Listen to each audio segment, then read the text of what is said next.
Obrigado, hein? Meus irmãos, todos estão aqui de forma poderosa, todos que compõem essa família, departamento de irmãs, de adolescentes, crianças, Deus abençoe. Obrigado, viu, por permitir que eu faça parte da história de vocês. Pastor Ezequiel, missionária Meia, acertei, né? Acertei. Obrigado pelo convite, viu, meu amigo? Eu sei que aqui a igreja não precisa de treinador de fora para poder estar sendo bem alimentada, porque Deus o capacitou de forma poderosa, né? Conheci ainda quando estava na itinerância, né? E eu tenho certeza que a igreja aqui ela é mais do que bem servida no sentido de alimento espiritual, e eu quero agradecer no fundo do meu coração por abrir esse espaço para estar aqui ministrando. Deus abençoe poderosamente. O desejo do meu coração é que Deus dê muita saúde, capacidade, glória a Deus, sabedoria para tomar a decisão certa, para que vocês possam estar levando a obra de Deus adiante. 31 anos, né? Poderia estar insistindo na itinerância, né? Seguindo outros projetos, e eu costumo dizer que Deus não dá igreja para pastor, Deus dá o pastor para a sua igreja. Então Deus te entregou para a obra, que Deus possa te abençoar poderosamente, viu? Muito obrigado, Deus abençoe. Você pode aplaudir ao Senhor Jesus? Rapidamente, abra sua Bíblia, livro de Provérbios, capítulo 27.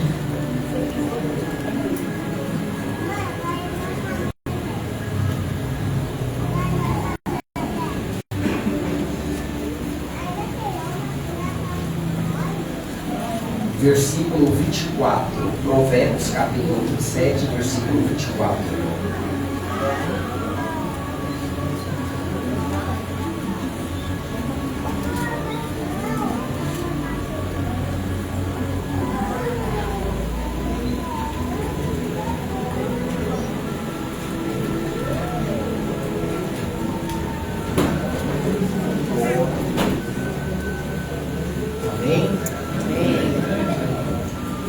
Porque o tesouro não dura para sempre.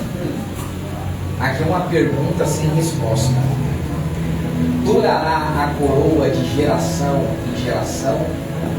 Ou o que garante que uma coroa dura de geração em geração? meu Deus, É possível uma coroa durar de geração em geração? meu Deus, Pode se assentar em nome de Jesus. glória a Deus, Glória a Deus.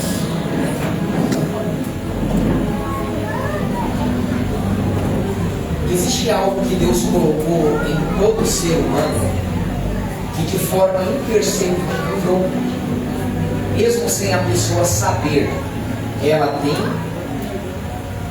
o privilégio de desfrutar, que é o benefício da genealogia. Para você que não sabe, algumas vezes eu já passei em frente ao consulado da Espanha, lá em São Paulo, e do lado é o consulado português de Portugal, é um do lado do outro.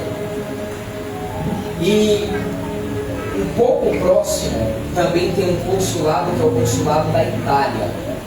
Para você que não sabe, uma pessoa que ela tem origem europeia, seja descendente de português, de espanhol ou de italiano, ela tem o direito de desfrutar da cidadania europeia.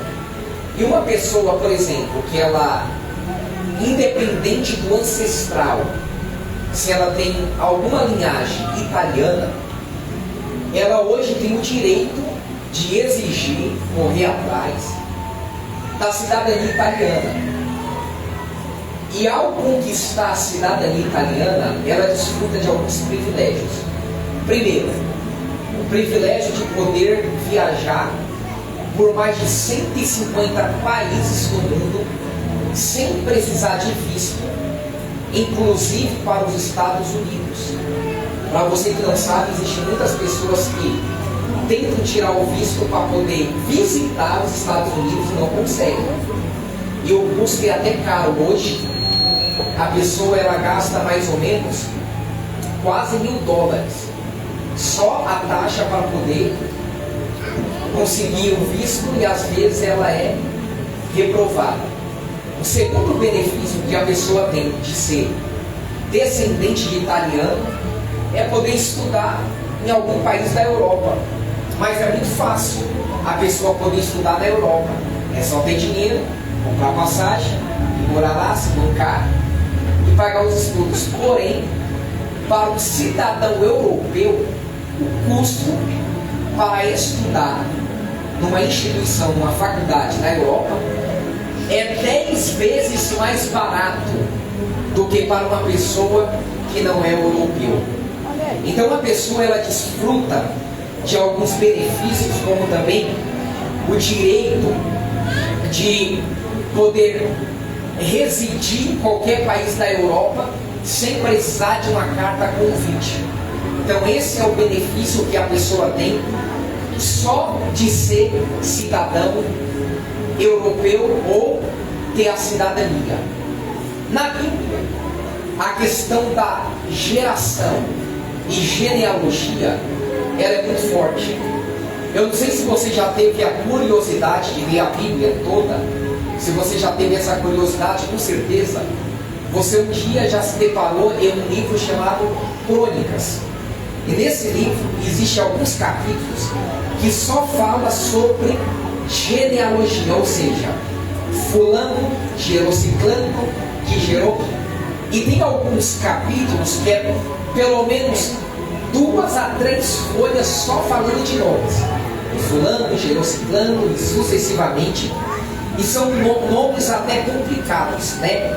E por que a Bíblia ela fala sobre genealogia, sobre geração? Porque Deus, Ele não é Deus de uma época. Olha aí, Jesus. Deus é Deus de geração. Aleluia. Salmos 90, verso 1 e 2.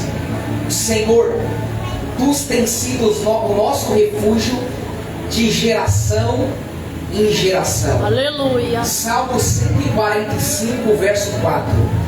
Uma geração contará a outra as grandiosidades do teu feito, e eles anunciarão os teus atos poderosos. Meu Deus. Deus falando para Abraão disse,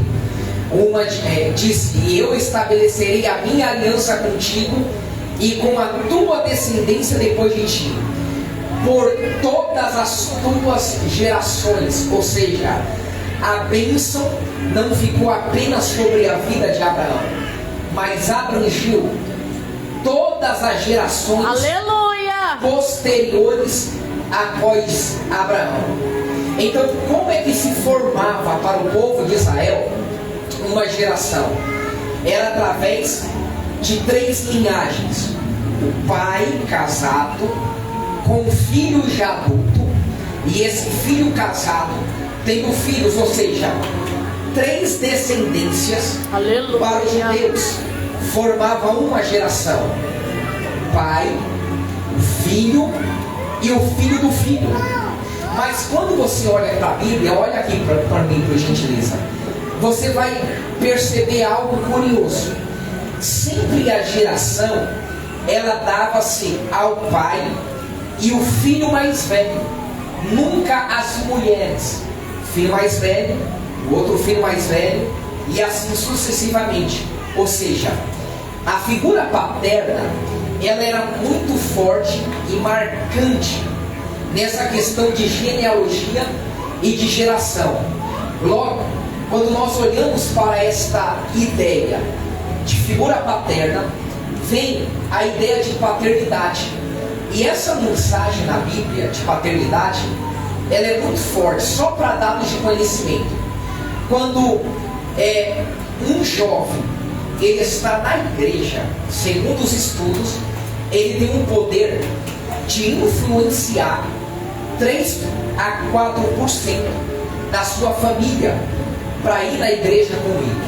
Quando uma mãe ela começa a frequentar a igreja, ela tem o poder de influenciar de 13 a 15% da sua família para frequentar a igreja com ela. Meu Deus. Agora, quando o pai ele vem para a igreja, ele tem o poder de conseguir influenciar 93% da sua família para ir na igreja junto com ele. Ou seja, a ideia de paternidade na Bíblia, a mensagem ela é muito forte. Logo, Deus é chamado de Pai. Quando Jesus ele ensina sobre a oração, ele diz assim: quando você for orar, você vai dizer: Pai nosso que estais no céu. Qual é o papel de um pai? O papel do pai é encorajar, o papel do pai é inspirar e respaldar. Respaldar no quê? De tudo aquilo que Deus colocou como propósito do coração dele para o filho. Então ele inspira, ele encoraja e ele respalda. Porém, quando nós vamos olhar para o hebraico, a palavra filho no hebraico e a palavra pai no hebraico tem um significado muito profundo. A palavra pai no hebraico é pater, que significa fundamento. Então qual que é a ideia aqui? Aleluia. A palavra filho no hebraico significa construir, reconstruir ou estabelecer. Então a ideia que nós temos é o seguinte, pastor: o pai ele lança o fundamento e o filho constrói em cima deste fundamento. Aleluia. Eu chamo isso de legado. Legado não é apontar o caminho. Legado é mostrar o caminho estando no caminho. Aleluia. Então o pai lança o fundamento. A ideia original é o pai dar habilidades para o filho. Porque lá na frente, às vezes, a gente traça um plano e um propósito, e o que Deus tem é algo totalmente diferente sobre a vida do filho.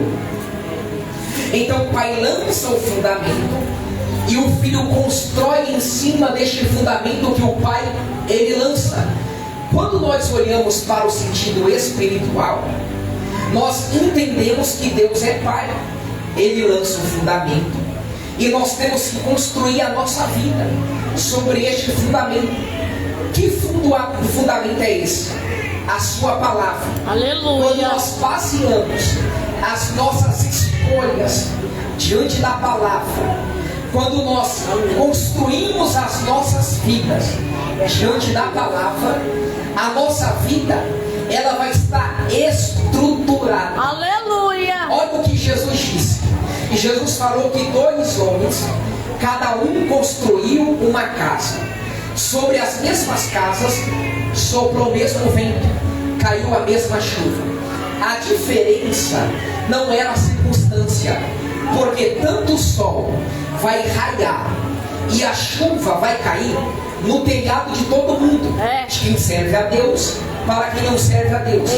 Tempestades, todo mundo está sujeito a passar. Dias ensolarados, todo mundo está propício a enfrentar.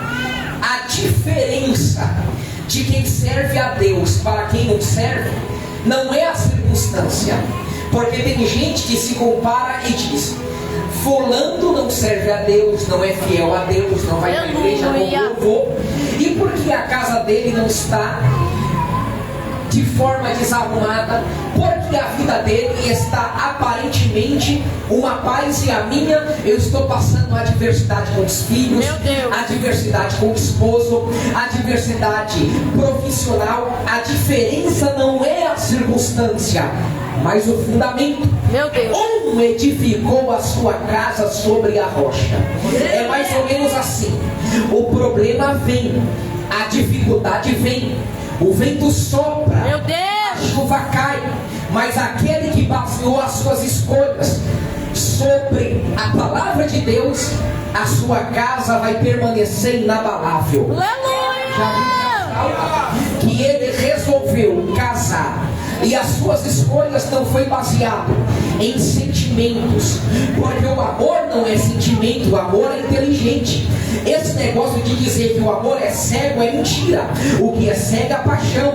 O amor é inteligente. Por quê? Porque amor tem mais a ver com atitudes do que com sentimento. A maior prova que alguém ama alguém não é sentimento, mas é ação. São atitudes. Deus provou o seu amor para conosco, mandando seu filho na cruz para morrer por nós sendo ainda pecadores. Então, quando uma pessoa ela escolhe um moço, quando uma moça escolhe um rapaz, quando um rapaz escolhe uma moça, baseado nos parâmetros daquilo que Deus já deixou estabelecido na sua palavra, a pessoa teme a Deus, a moça teme a Deus, o rapaz teme a Deus, ele resolve amar a sua esposa. Igual Cristo da nossa igreja, quando vinha a crise, que todo casamento está propenso a passar por crise, ele não vai chutar o pau da barraca, os dois vai dobrar os joelhos, vai buscar baseado na palavra, vai buscar conselho em pessoas de Deus experientes. O vento vai soprar, a chuva vai cair, mas o casamento vai permanecer de pé, a casa vai permanecer de pé, a chamada vai permanecer de pé, porque edificou a sua casa sobre o fundamento que o Pai já deixou estabelecido. Agora, olha aqui, eu queria que mudasse aqui o fundo, se puder colocar algum fundo musical, bad com piano, pode procurar por gentileza, bad com piano. Olha aqui, quando nós olhamos para o hebraico no original, toda palavra no hebraico, toda letra é simbolizada por um símbolo. A palavra filho no hebraico, ela vem de uma raiz banar, e a palavra é ben. Essa palavra ben no hebraico, que é a palavra usada para filho, é a junção de duas palavras, ou melhor, duas letras, a letra B e a letra Nu. A letra B no hebraico, ela era simbolizada por uma planta de uma tenda nômade, ou seja, uma pessoa que vivia peregrinando no deserto, e ela armava a tenda. E essa letra B no hebraico, representada por uma planta de uma tenda nômade, é como se fosse um G virado ao contrário. Imaginou na mente? Um G virado ao contrário, que significa tenda, casa ou família. E a letra Nu era simbolizada por uma semente germinando. Já viu aquela experiência de colocar o feijão no algodão? Você começa a molhar e vai desabrochando. Imagina que a letra Nu é essa semente desabrochando, que significa continuidade, que significa não é o fim, mas continuidade. Ou seja, a palavra filho no original, na raiz, ela significa muito mais do que construir, reconstruir ou estabelecer. Ela significa a casa continua. Então o segredo é o seguinte: aquilo que Deus começou na minha vida não vai parar em mim, mas vai continuar sobre a vida do meu filho, dos filhos dos meus filhos, e de geração em geração, porque Deus é o Deus geral. Eu senti Deus aqui no glória do varão, e eu vou ser mais profundo. E a bênção geracional, era a sua filha que estava aqui, era a sua filha. A bênção geracional, ela é tão profunda que quando ela vem sobre a vida da próxima geração, ela vem de forma acelerada. Ou seja, a casa que eu moro, o Natan, sem esforço nenhum, com 7 anos, ele já desfruta. O carro que eu dirijo, ele sem esforço nenhum para conquistar, às vezes ele diz: pai, deixa eu sentar no colo aí para dirigir. Ele dirige. A moto que eu piloto, ele fala: deixa eu pilotar. O lugar que eu piso, ele pisa. A rede de network que eu tenho, as igrejas que eu vou, os amigos pastores que eu tenho, ele desfruta também das amizades dos filhos dos pastores. Agora imagina quando ele completar 18 anos de idade.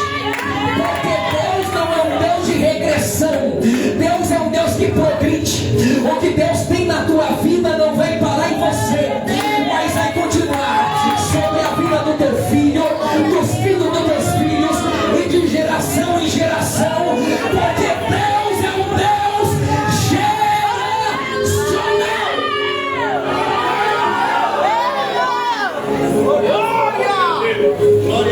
Olhe para alguém que está do teu lado e diga para essa pessoa: a chave do futuro, da geração de amanhã, está nas suas mãos. Eu recebo, Deus. Não está na mão da direita, não está na mão da esquerda, não está na mão da América, não está na mão de outra pessoa a não ser da sua. A garantia do sucesso da geração de amanhã está nas suas mãos, e é o seguinte: está no teu posicionamento.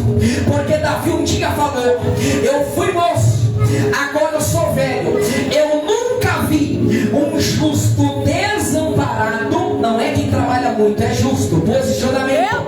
E nem a sua descendência mendigar o pão. Ou seja, a forma que eu me posiciono aqui vai refletir, influenciar na geração de amanhã. Agora eu vejo pessoas colocando os filhos e jogando na mão do tio ou da tia da escolinha, achando que quem tem obrigação de educar é o tio da escolinha da igreja, é a tia da escolinha da igreja. Ou a pessoa, ela ora aqui na igreja, ela vem para a consagração de manhã, ela vem para o ciclo de oração, ela busca no monte, ela traz o filho para a igreja, só que em casa ela não filtra o que a criança assiste, coloca para assistir Lucas Neto, deixa para assistir um monte de porcaria. Aí a criança aprende malandragem, a criança aprende a mentir, a criança aprende a fazer coisa feia, e ela acha que quem tem obrigação, e ela terceiriza a responsabilidade. Você tem que assumir a responsabilidade de ser sacerdote na tua casa, e o dever é seu. E você mais enfático aqui: as atitudes e o exemplo, ele é a forma mais eficaz de educar e de ensinar. Se você quer que ele ore, você tem que ter posicionamento e orar. Se você quer que ele leia a Bíblia, você também tem que ler. Você tem que pregar com a tua vida, você tem que pregar com o teu exemplo. Para de jogar na mão dos outros. Está na hora de você se posicionar. A garantia do sucesso está nas suas mãos. Agora olha que tremendo. A Bíblia diz o seguinte: é uma pergunta: o que garante, Meu Deus, que uma coroa dura de geração em geração? Sabe por quê, pastor? Se a Bíblia faz uma pergunta aí embaixo, não tem a resposta. É que dá possibilidade da gente indagar. E quando nós folheamos a Bíblia e vamos perceber se existe possibilidade de quebrar um ciclo geracional, nós descobrimos na Bíblia que é possível uma pessoa mudar um ciclo geracional. Você já viu aquele ditado que diz assim: filho de peixe, filho de peixe, filho de peixe? Você acredita nisso? Sabe o que a psicanálise diz? Que todas as nossas atitudes no futuro, ou melhor, na fase adulta, é reflexo de alguma coisa que a gente viveu lá na infância. Meu Deus. Se uma pessoa, ela demonstra agressividade, descontrole, é porque na infância, quem sabe ela viveu num lar em que a violência familiar era normal. Meu Deus. Ela foi agredida. Os traumas do passado faz a pessoa criar um bloqueio. Existem pessoas que elas se fecham, se blindam. Ela é difícil de se relacionar, de criar novos amigos. E alguma pessoa fala assim: essa pessoa é difícil, mas na verdade ela criou um autobloqueio nela mesma. Por quê? Porque ela foi tão ferida, ela foi tão magoada, tão decepcionada na infância, que na fase adulta ela cria um bloqueio, sabe, para ela não se ferir. Eu até acredito em certa parte, arrepiou aqui, que filho de peixe, peixinho é. Que a psicanálise, ela tem até uma certa ela tem até uma certa coerência, está correta em um ponto. Mas eu te faço uma pergunta, pastor. Você já pregou em um monte de igreja, e eu não sei qual foi a sua vida desde quando você nasceu. Não sei se você nasceu na igreja, pastor. Nasceu na igreja? Mas eu acredito que você já viu, como eu vi, pessoas que o pai não era crente, que a mãe não era crente, que viveu num lar conturbado, que os irmãos usavam droga, que a família parecia uma família busca-pé. Aí o rapaz, ele nunca colocou um cigarro de maconha na boca. Eu conheço gente que o pai vivia no bar, jogando, bebendo. Meu pai era gastava o salário todo no bar. Eu nunca coloquei um copo de cerveja na boca. Eu nunca fui pro bar jogar, segui o exemplo do meu pai.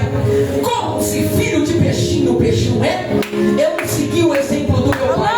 Eu conheço gente que a família usava droga, que o pai bebia, só que o rapaz, ele resolveu se posicionar, e ele não veio para a igreja, ele não foi pro mundo beber, pro bar, ele veio para a igreja, e o caminho dele foi não descer no forró e bailar no funk, mas bailar no oceano do Espírito, um culto de adoração a Deus.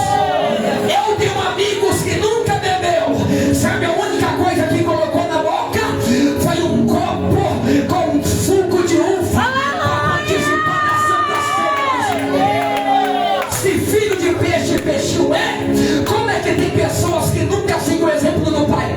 Porque é possível uma pessoa mudar um ciclo geracional e vai apertar aqui. Eu vim dizer para você que nasceu num lar conturbado, que veio aqui cheio de traumas, que quem sabe ninguém nunca rompeu, da sua família ninguém nunca prosperou, ninguém nunca vingou, todo mundo deu errado quando tentou fazer uma coisa certa. Só que você não é os traumas do teu pai, você não nasceu para ser os traumas da tua mãe. Tem até muita gente que diz assim: Deus resolveu te escolher para fazer a diferença no meio da tua família. Olha aqui, Deus não te escolheu porque você nasceu, Deus te escolheu antes de você nascer. A Bíblia diz: antes que você se formasse no ventre da tua mãe, eu te escolhi, as nações eu te dei como profeta. Você não é fruto de acidente, obra de um acaso, não. Para você que um dia perguntou: por que eu nasci? Será que eu nasci na família errada? 3 milhões de espermatozoides estava numa corrida para fecundar o óvulo da sua mãe.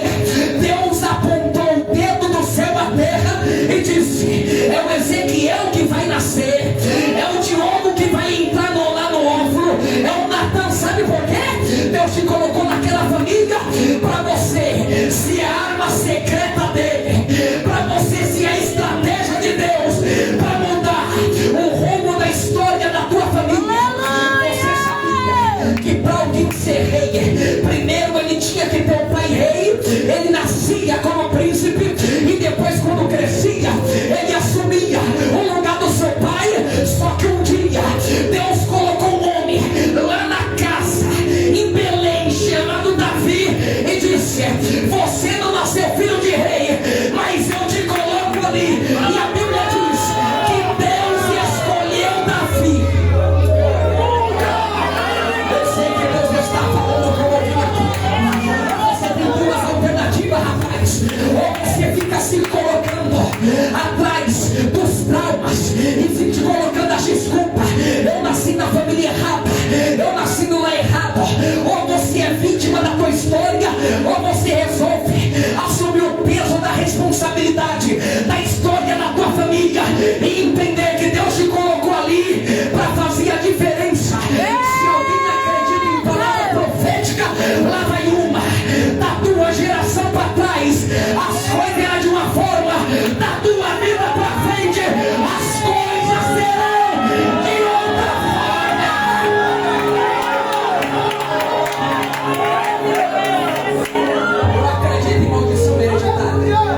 caminho e vai vindo. Quando chega na vida de um que resolve se posicionar, diz: não é porque ele é assim que eu vou dar em você, não é porque eu vivi num assim que eu também vou terminar dessa forma.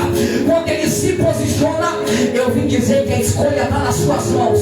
Sabe que meus pais, ele coloca o pé na porta da maldição e diz: daqui em diante a bênção vai continuar sobre a tua vida e vai até 1000 gerações sobre a tua vida, sobre a tua casa, sobre os teus.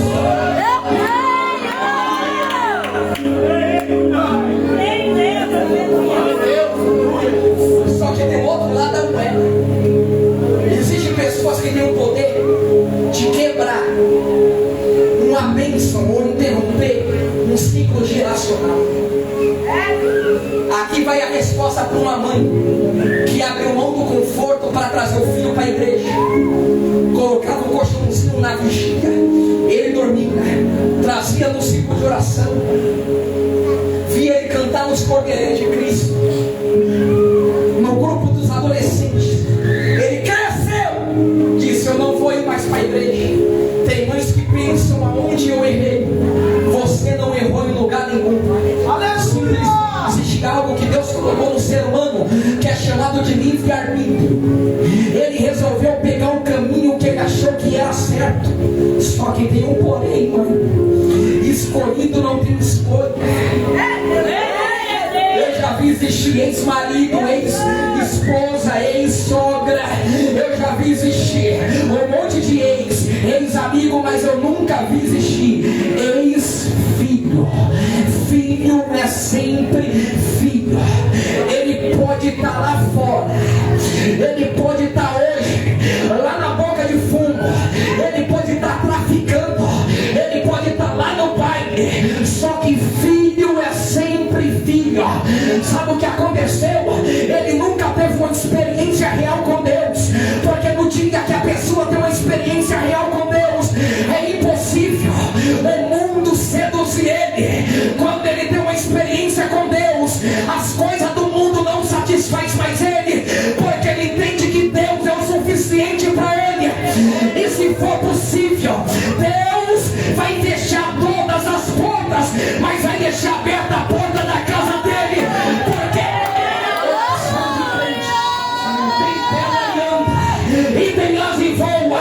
Mãe, Deus já ouviu a tua oração.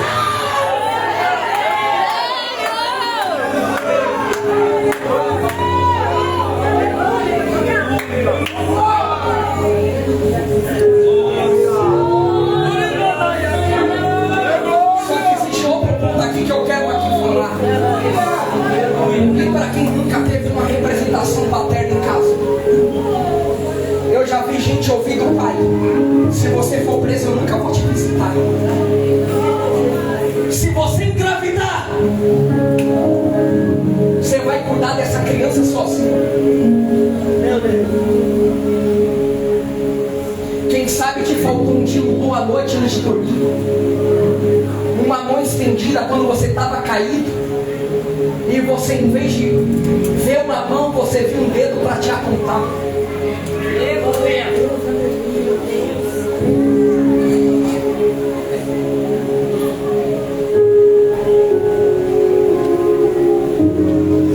Quando eu comecei a pregar,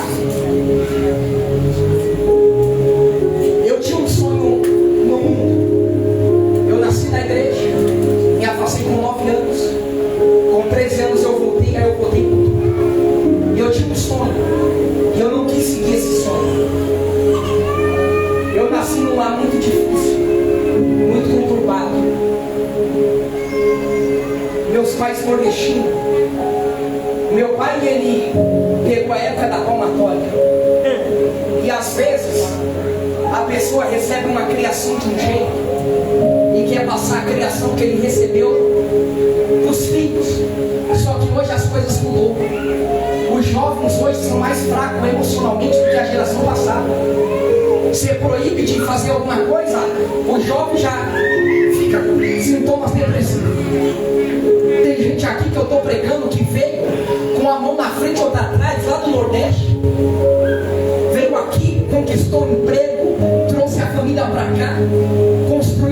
casa com muito suor, criou os filhos, quem sabe já está até aposentado.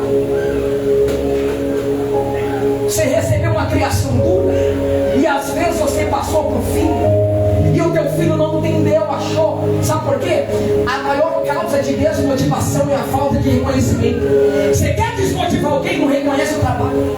Tem gente que fala assim, lava o carro. O filho lava e esquece de secar. Em vez do pai primeiro elogiar porque lavou, criticar porque não secou. Aí sabe o que acontece? Tem jovens que falam assim, quando eu completar 18 anos eu vou arrumar minhas coisas e vou embora de casa. Não é o diabo que colocou uma coisa na mente, é porque em casa é tanta cobrança que ele diz, se eu for embora eu vou ser feliz. Só que tem o outro lado, olha aqui, jovem. Você reclama do teu pai como te trata da tua mãe. Tem muita gente que queria ter um pai e não pode. Verdade, Jesus. Está morando lá no orfanato. Queria ter uma mãe. Queria ter uma casa mesmo simples igual a sua. Você sabia que o que você tem é o sonho de alguém? Alguém queria ter o que você tem? Olhe para a pessoa que está do teu lado e diga para ela, para de olhar para aquilo que você não tem e agradeça pelaquilo que você tem.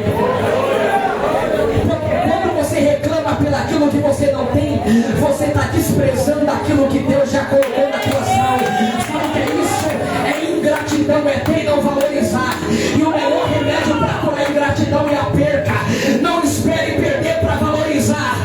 Você tem algo que alguém queria ter.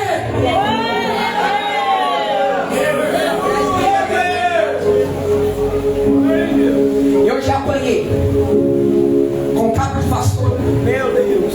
fivela de cinta, mangueira. Eu brigava muito com meu irmão. Teve um dia que meu pai ele gastou dinheiro no bar e ele chegou nervoso, ele viu a gente brigando. Sabe o que ele fez? Eu devia ter acho que uns 9, 10 anos. Ele me levantou pelas duas orelhas.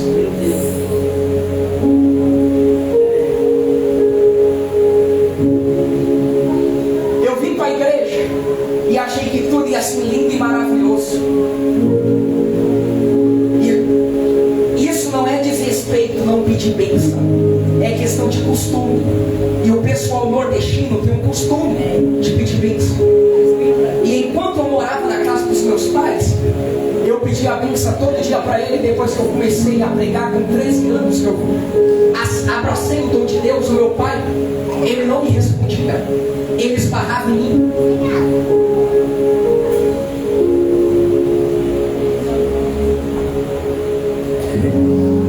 Eu nunca tive um feliz aniversário no meu aniversário do meu pai, da minha mãe, um bolo.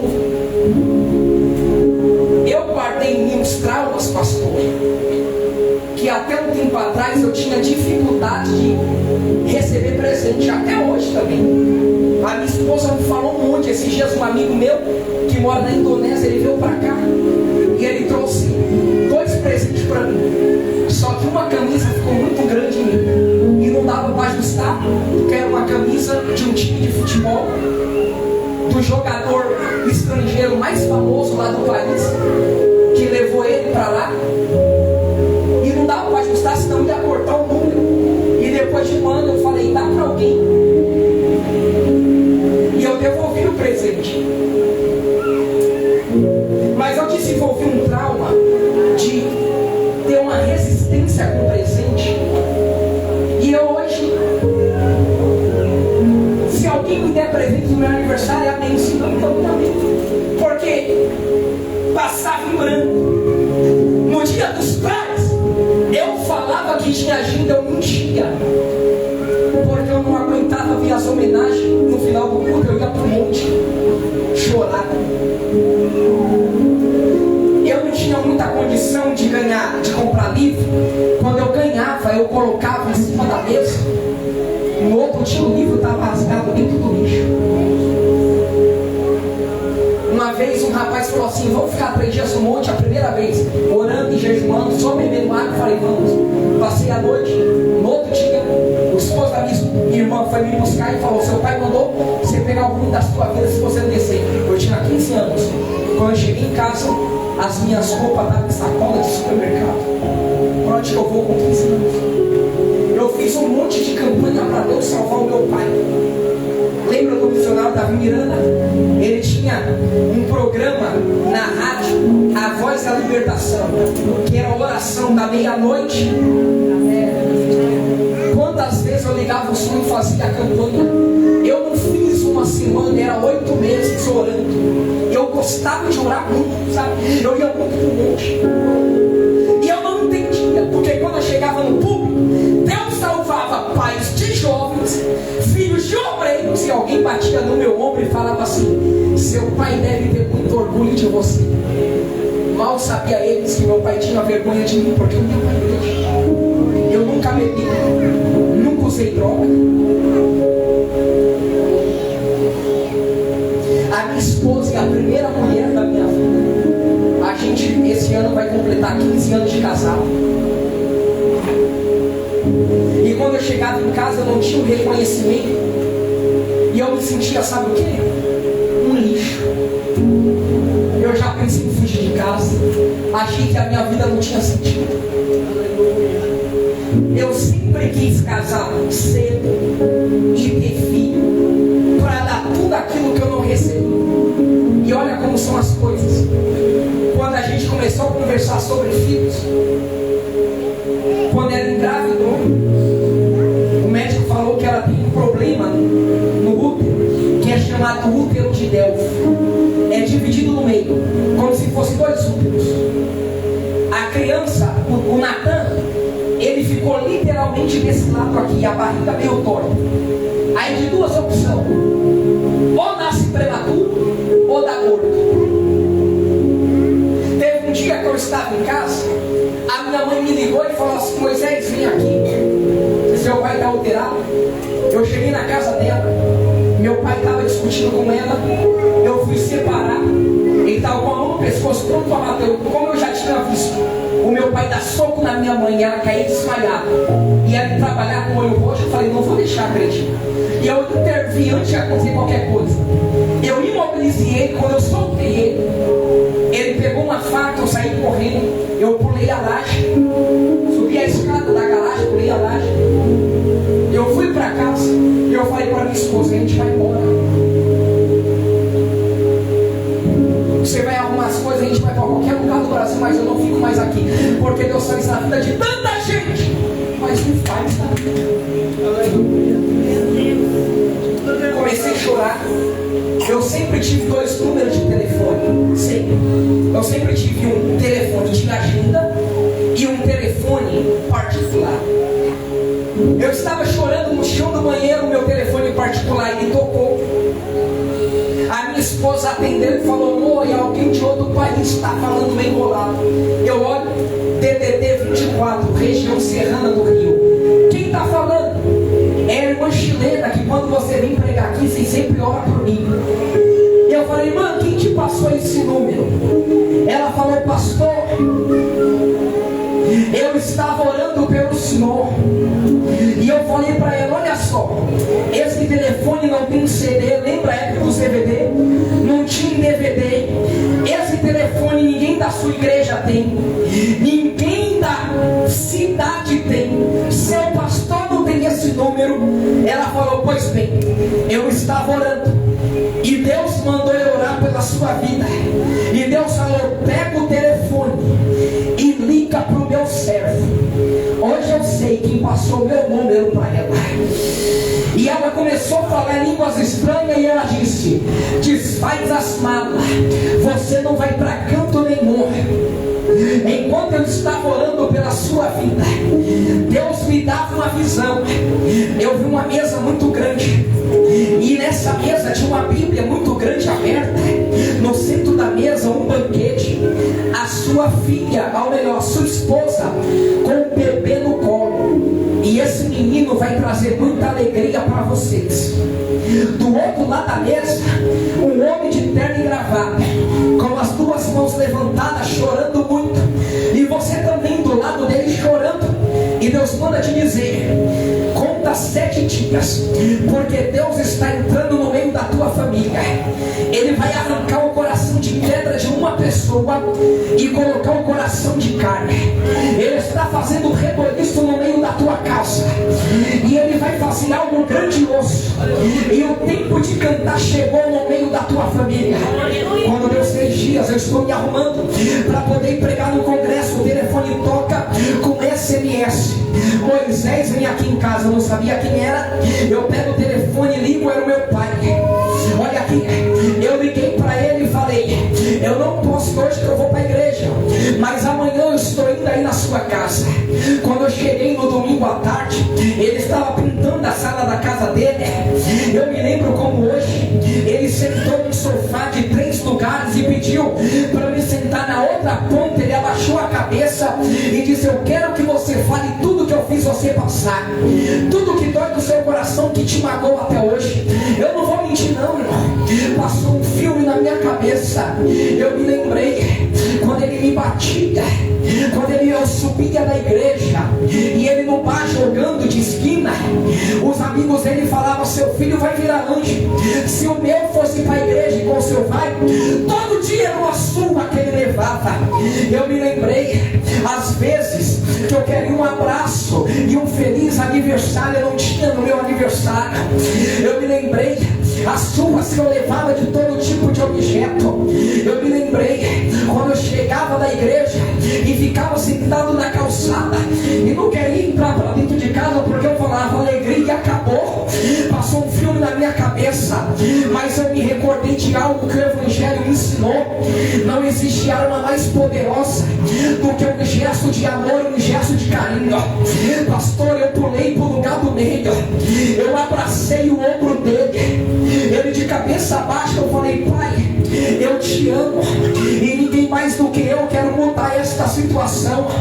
Quando eu falei isso, ele foi escorregando do sofá, e ao mesmo tempo que ele foi escorregando do sofá, as 2 mãos foi levantando para o céu, e ele em lágrimas, ele disse uma coisa: eu pedi para Deus, eu nunca vi meu pai falar de Deus. Eu me ajoelhei na frente dele, eu falei: como é que é? Ele disse: filho, ontem eu fui para a igreja e Deus falou comigo, eu não quero ficar mais nenhum dia fora da presença dele. Passando os dias, eu recebi o telefonema do meu pai. Antigamente ele queria me expulsar de casa porque eu ia para o monte. Eu chegava em casa, ele me ligava dizendo: você vai estar aqui em São Paulo essa semana? Pra quê? É para poder ir no monte orar comigo. Você pode vir aqui, porque eu vou assar uma carne e depois eu quero que você ensine a Bíblia para mim. Sabe o que meu pai hoje é na igreja? Obreiro na igreja. O meu pai é o primeiro crente a chegar na igreja, é o último a sair. Se batizou nas águas, é batizado com o Espírito Santo. E sabe o que é o mais lindo? Eu nunca peguei uma cinta para poder bater no meu filho. Eu só engrosso a voz, ele já respeita.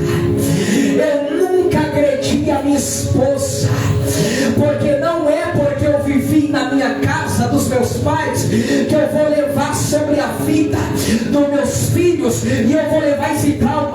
Eu vim dizer para alguém aqui que Deus te levantou para fazer algo extraordinário sobre a tua vida. Se você nunca teve uma referência paterna aqui na terra, eu vou te apresentar a origem. A Bíblia diz que Deus é Pai, e a Bíblia diz: quando você for lá, feche a porta do teu quarto em secreto, que o teu Pai te ouvirá. Ele te conhece melhor do que ninguém. Ele sabe das tuas dores, ele conhece os teus traumas, ele conhece as tuas dores, e ele te trouxe aqui nesta noite para dizer: eu te entendo, eu te chamo de filho. Eu não te levantei para te acusar, mas eu escolhi para te sarar, e eu quero fazer uma nova história na tua vida, uma nova história na tua casa. Eu queria que você se colocasse de pé, por gentileza, e ficasse próximo da tua família, ficasse próximo do teu filho.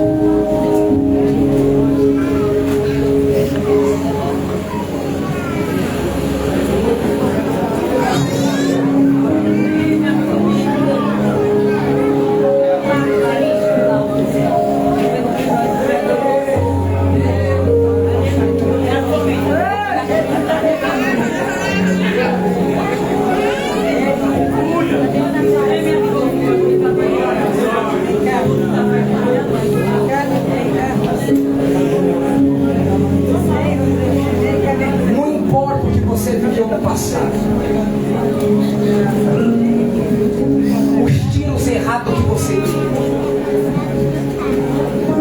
na vida dela será diferente. É semente santa.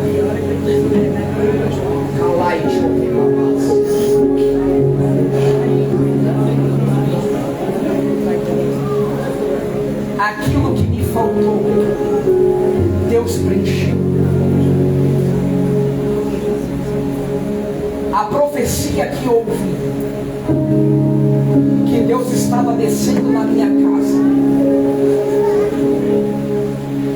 Deus ele está dizendo para mim, diga para minha filha, que eu também vou fazer um recolhiço e colocar o que está fora do lugar no lugar.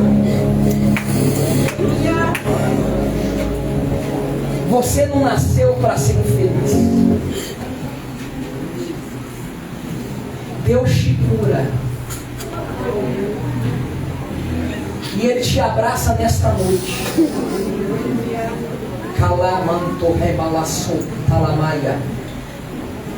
Ele visita o íntimo do teu coração e Ele arranca todas as palavras que foram plantadas, que até hoje vem na tua memória e causa um bloqueio para você não prosseguir.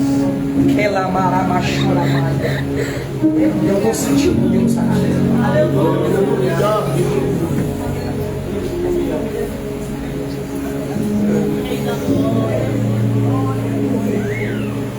Deus te colocou no meio daquela família.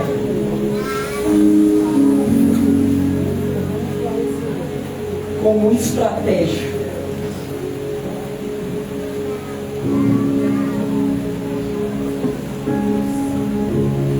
Meu pai nunca foi pastor.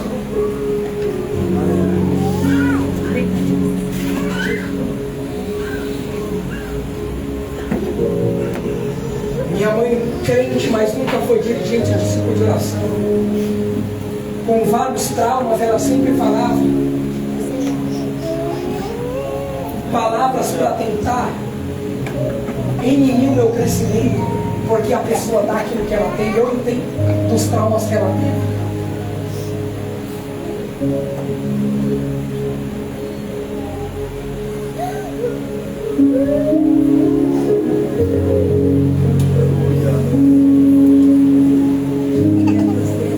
Eu sou o primeiro pregador itinerante no meio da minha família. E às vezes eu vou pregar em alguns lugares, tem gente que fala assim, ó, minha mãe é prima, não sei o que, não, eu sou seu parente. E eu me inspiro no seu ministério.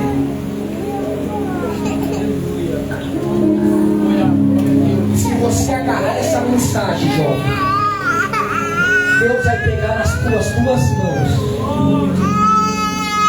e vai fazer os seus pés pisar em lugar de excelência na terra. Calai,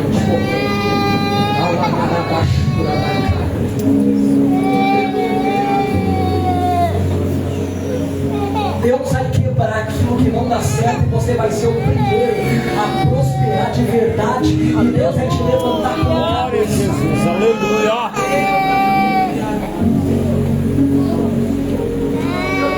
Eu olho para aquele moço e eu vejo barra de ouro em cima da cabeça dele. Deus tem algo muito forte na vida dele, na área, para quebrar algo que não prospera, algo material, financeiro. Abraça aquela casa. Glória a Deus.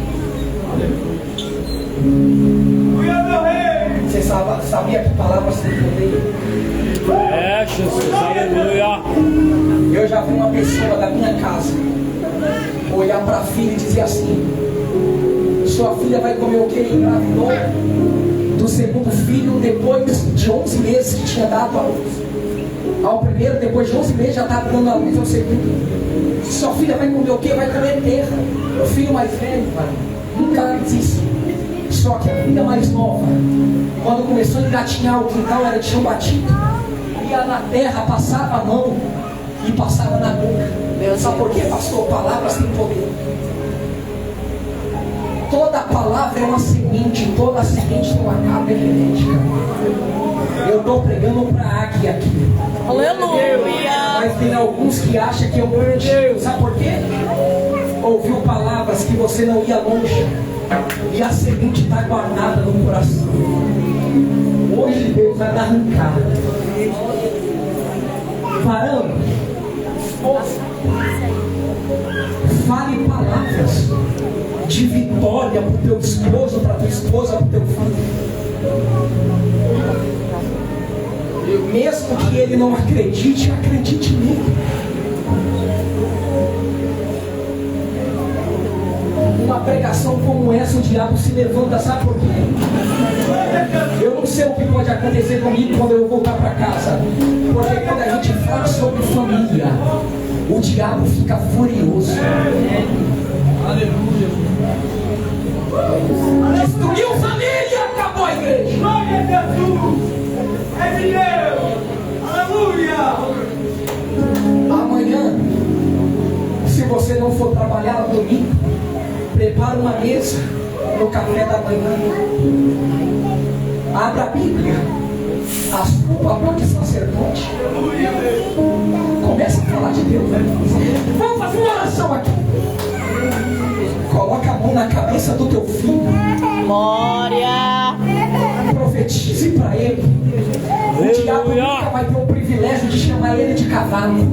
Olha aí, Jesus. Não é porque você bebeu um dia que ele vai beber. Ele nunca vai colocar um copo de álcool na boca. Aleluia! Glória! Eu queria que você fechasse os teus olhos.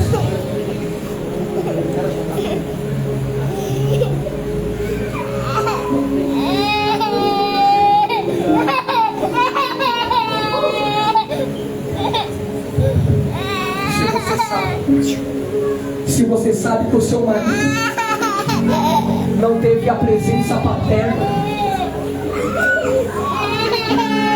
o seu noivo, o seu namorado, a sua namorada, dá um abraço nela.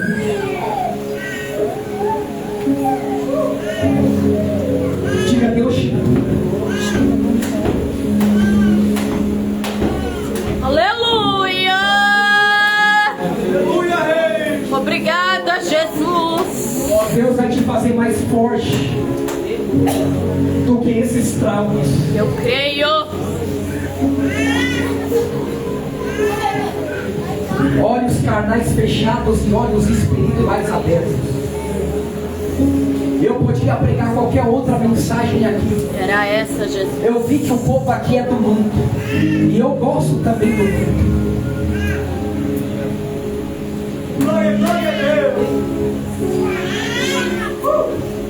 Deus falou fortemente comigo para falar sobre isso. É forte. Feche os olhos. Deus, sobre as famílias Em representadas nome de aqui. Jesus, Senhor. Nós temos, Pai. Eu agi. Sobre este filho órfão de pais vivos. Sobre esta pessoa que nasceu no lar conturbado. Sobre a vida deste pai que recebeu uma criação dura e está passando por filho, que tem dificuldade com elogio, que tem bloqueio. Eu te peço, o mesmo remédio que o Senhor derramou e curou as minhas feridas, cura as feridas do coração deste moço. Deus da moça. Glória a Deus. Eu sei que aqui é um ambiente profético, e um ambiente profético, palavras viram decretos. E sobre as casas aqui representadas, tua bênção.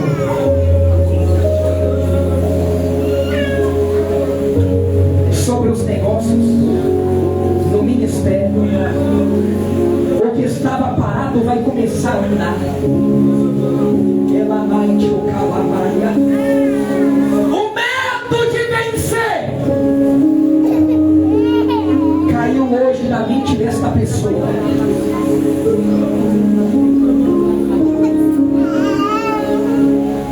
Em nome de Jesus, ó Deus, toca nas famílias. Ora pela tua casa. Ora pela tua casa. Ora pela tua casa. Ora pela tua família.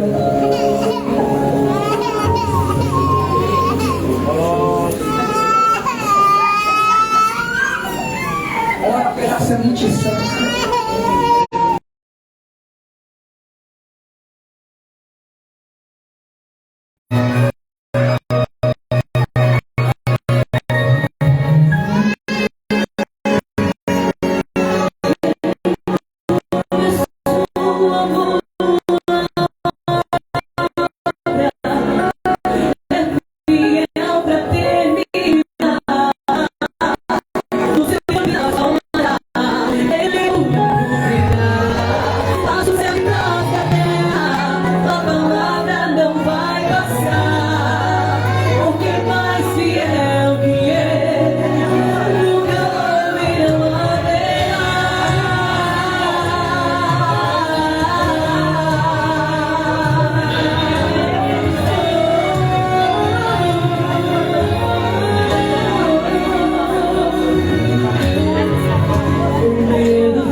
que está afastado da igreja, ou ainda não entregou a sua vida para Jesus, faça um sinal com a sua mão, eu quero te conhecer.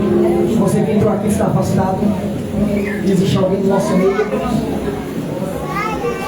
Está afastado, irmão?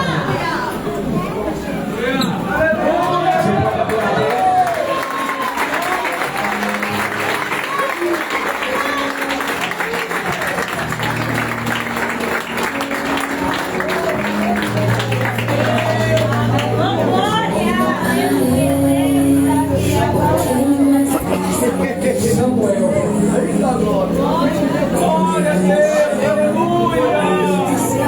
Ele está em lágrimas aqui.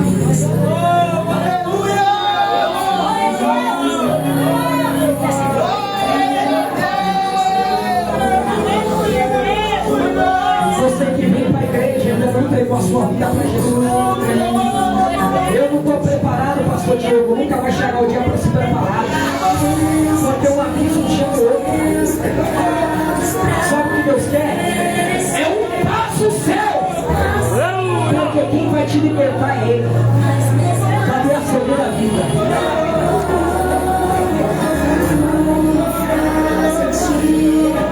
Eu prego essa palavra há mais de 20 anos. Se Deus não fizer algo em 30 dias na sua vida, eu paro de pregar essa palavra.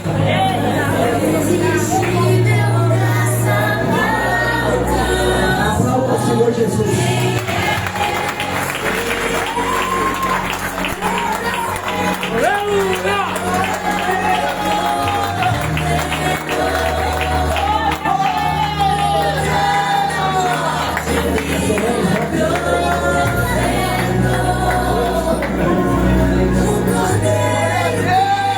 Adorar Jesus, porque o Cleison aqui está.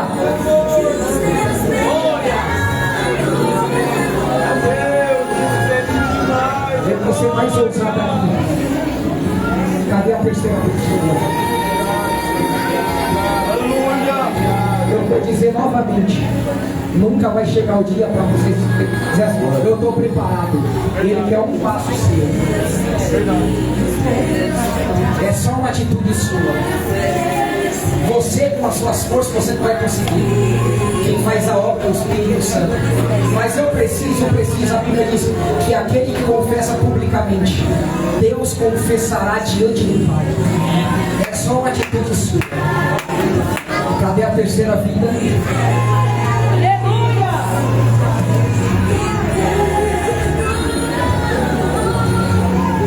Vocês moram aqui perto?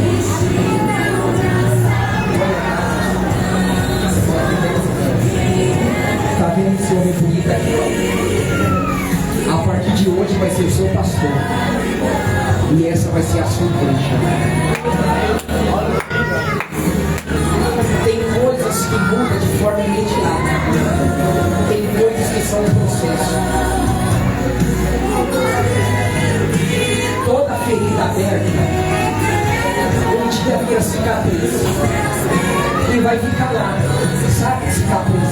Eu tenho um monte de cicatriz. Marca de queimadura aqui, ó. Queimadura, cicatriz. Sabe pra quê? A dor que eu senti, hoje eu não sinto mais. Mas quando meu filho se machuca, eu falo, filho, olha aquele joelho do papai.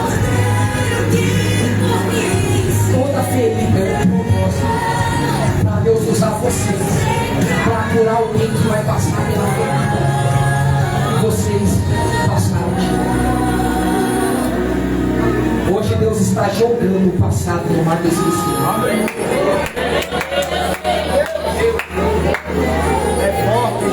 Tem coisas que vai demorar a mudar.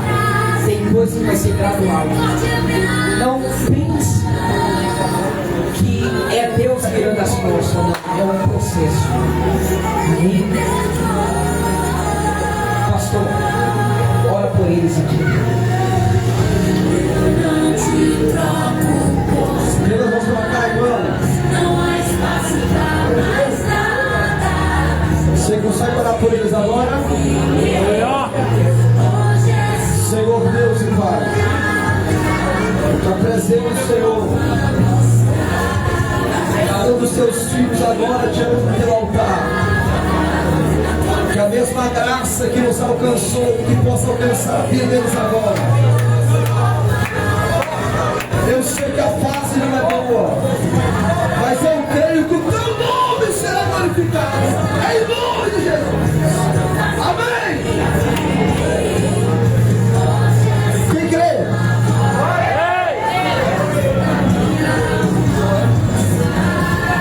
Quem crê que Samuel e Gleison são ficar firme com Jesus? Você pode aplaudir o nome do Senhor? Cadê o pastor? Dá graça ao Senhor. Isso.